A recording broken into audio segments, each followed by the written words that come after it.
जी हाँ दोस्तों, भोजपुरी में तबाही प्रो मैक्स आ चुका है। आप लोग सही सुने, तबाही प्रो मैक्स। वो किसका है आप लोग अंदाज़ा लगाइए तो किसका हो सकता है? वो पवन सिंह, प्रमोद प्रेमी, खेसारी लाल यादव या रितेश पांडे, कल्लू अरविंद अकेला, कौन है?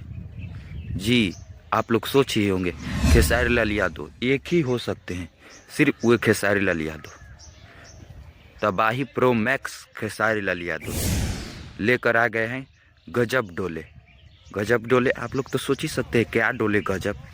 आप लोग को थोड़ा सा टीजर आया है, अभी तो टीजर तबाही में है। तबाही प्रो मैक्स टीजर का नाम है।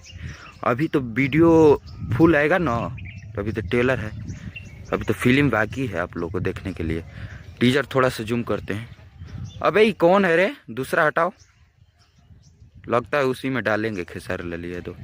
गजब ही मस्त सॉन्ग है, टी सीरीज भोजपुरी हम पर आया है। गजब आप लोग अभी नहीं देखे हैं तो देखिएगा, गजब ही धाकड़ है। चलिए ठीक है, थैंक्स। वीडियो को लाइक और चैनल को सब्सक्राइब कर दीजिए जाते जाते। चलिए।